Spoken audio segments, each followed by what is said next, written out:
In digital Marathi, जनतेच्या हक्काचं व्यासपीठ. उल्हासनगर महापालिकेने 10 कोटींच्या पाण्याच्या पाईपलाईन दुरुस्तीचे कंत्राट 25 कोटींना देण्याची तयारी केली होती. आता हे कंत्राट 88 कोटींपर्यंत देण्याची तयारी सुरू केली आहे.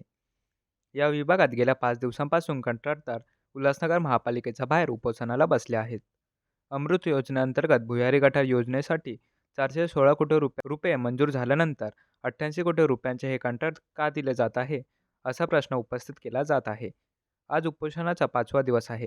उपोषणकर्त्यांच्या वतीने ठाणे जिल्हा मजूर फेडरेशनचे अध्यक्ष अमोल तरमाळे यांनी आयुक्त अजित शेख यांची भेट घेतली. या भेटीत त्यांनी आयुक्तांसोबत अनेक मुद्द्यांवर चर्चा केली. मी अमोल पद्माकर तारमाळे, अध्यक्ष ठाणे जिल्हा मजूर फेडरेशन.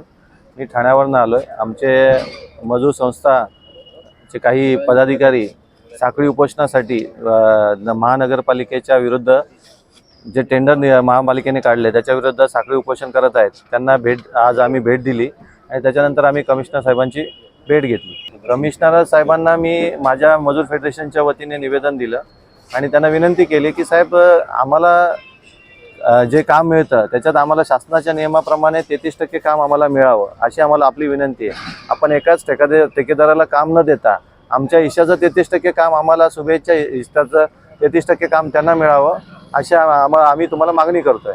तर त्यांनी याच्यावर आम्ही विचार करून आपल्याला कळवू असं संबोधित केलं आहे आणि ते पॉझिटिव्ह बोललेले आहेत किंवा काही अटी शर्ती आम्ही त्याच्यामध्ये शिथिल करू. मी त्यांना परत एकदा सांगितलं की तुम्ही आमच्या 33% आमच्या मजूर संस्थांना कामं द्यावी. 50 ते 60 वर्षापासून मजूर संस्था आपल्या महापालिकेत काम करत आहेत.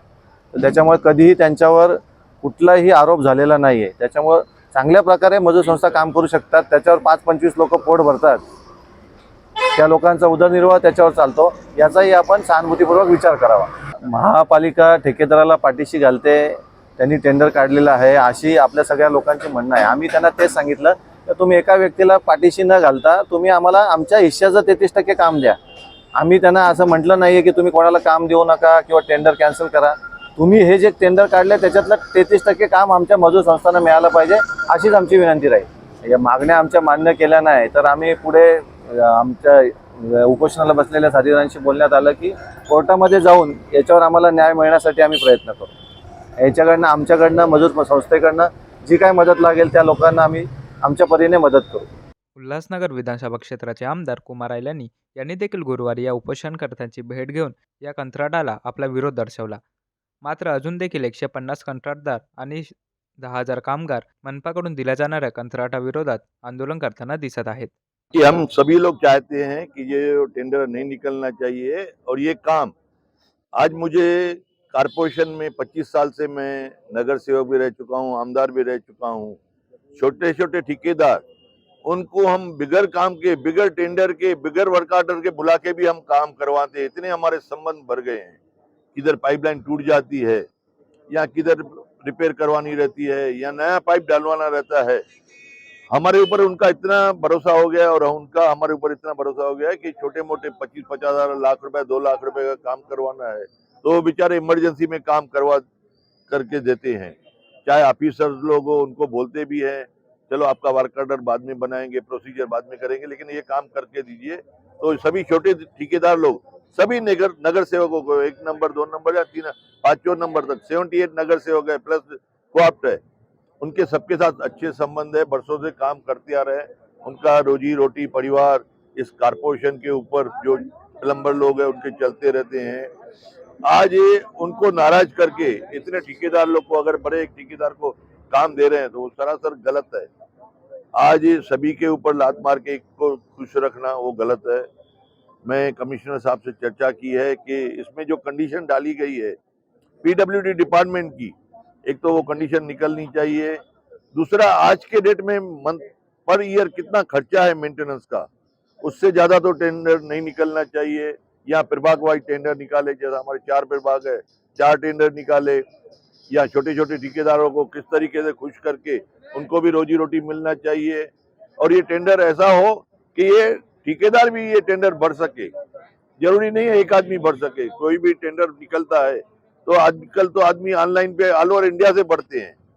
ये हमारा छोटा शहर है, अगर यहाँ पे इनको काम मिलेगा तो रोजी रोटी अच्छा चलेगी सबकी. नहीं तो सबके ऊपर परेशानी बढ़ेगी। हम पूरा प्रयास कर रहे हैं कि ये सभी छोटे ठेकेदार लोग को, कमिश्नर साहब ने कहा है, मैं आज उनको बुला के उनसे बात करता हूँ, चर्चा करता हूँ और किस तरीके से उनकी तकलीफ है मैं सुनता हूँ। हम आगे भी प्रयास करेंगे जिस तरीके से इनको टीका मिले। तो देखो एलिगेशन लगेगी, क्योंकि कोई भी टेंडर निकलता है तो किसी न किसी के ऊपर, ऑफिसर के ऊपर, पॉलिटिकली के ऊपर या किसी के ऊपर एलिगेशन लगती है।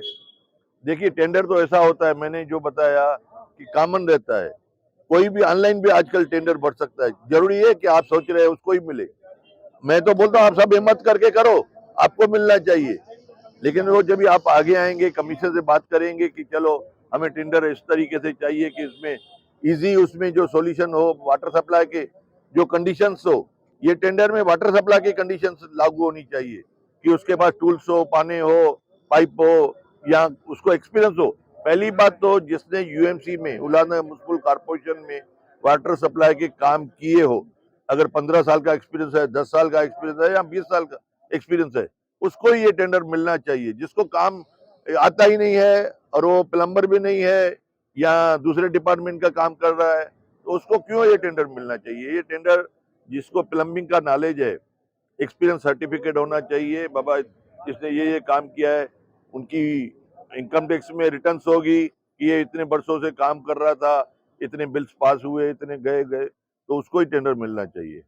निविदेत केवळ एका बड्या कंत्राटदाराला मदत करत प्रशासन आवश्यक अटी टाकून छोट्या कंत्राटदारांचे नुकसान करत असल्याचा आरोप करत 150 कंत्राटदारांनी 26 डिसेंबरपासून उल्हासनगर महापालिका मुख्यालयासमोर बेमुदत उपोषण सुरू केले आहे. या कंत्राटामुळे समोर 15,000 मजूर बेरोजगार होणार असल्याचे बोलले जात आहे. या उपोषणाबाबत पालिका आयुक्त अजित शेख पत्रकारांशी बोलताना काय म्हणाले ते जाणून घेऊया.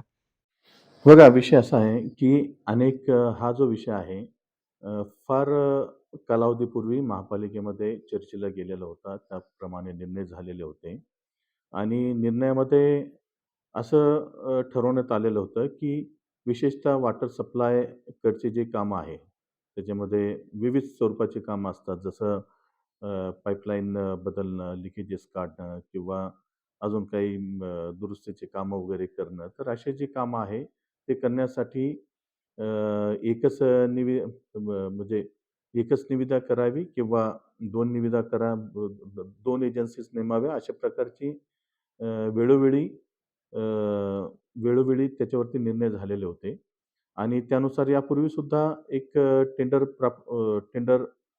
काढण्यात आलेलं होतं. ज्यामध्ये शहराचे 2 भाग करून 2 एजन्सी नेमण्यासाठीचा निविदा प्रक्रिया चालू करण्यात आलेली होती. नंतर त्या निविदा प्रक्रियेमध्ये कुणी भाग घेतला नाही. नंतर ती निविदा प्रक्रिया पुन्हा पुढं सुरू करण्यात आली. फक्त ते करताना जो 2 निविदा किंवा 2 एजन्सी नेमण्याऐवजी 1 एजन्सी नेमावी अशा प्रकारचं अभिप्राय प्राप्त झाले.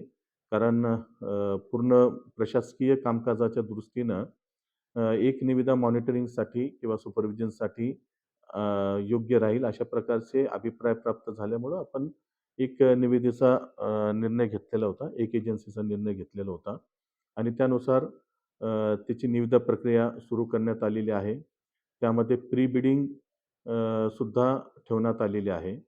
परवा दिवशी प्री बिडिंग ची प्रक्रिया आपण पार पाडलेली आहे. त्यामध्ये अनेक जे टेंडरर्स होते किंवा जे इच्छुक एजन्सीज होत्या त्यांनी सहभाग घेतलेला होता.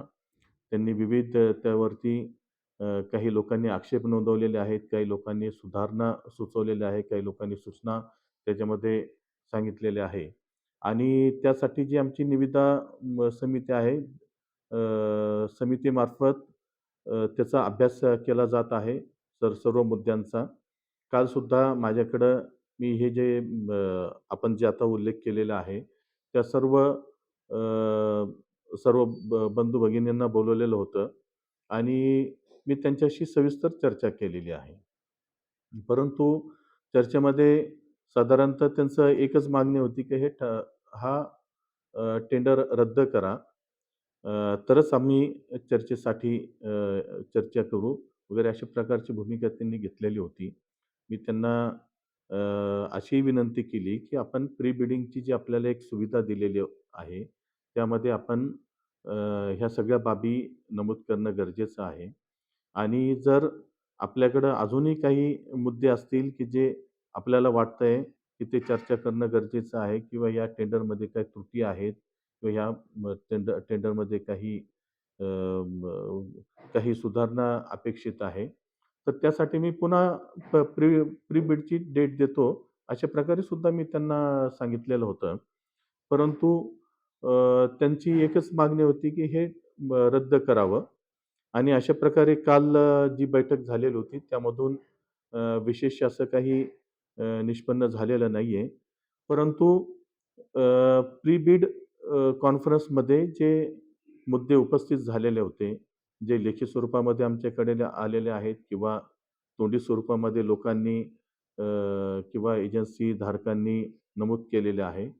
त्या सगळ्यांचा अभ्यास करण्यासाठी माझी टीम बसलेली आहे आणि त्यानुसार आम्ही योग्य तो त्यामध्ये काही बदल करणं गरजेचं असेल, काही त्रुटी असतील, त्याचा अभ्यास करून आम्ही त्याप्रमाणे सुधारित त्याच्यावरती निर्णय घेऊ.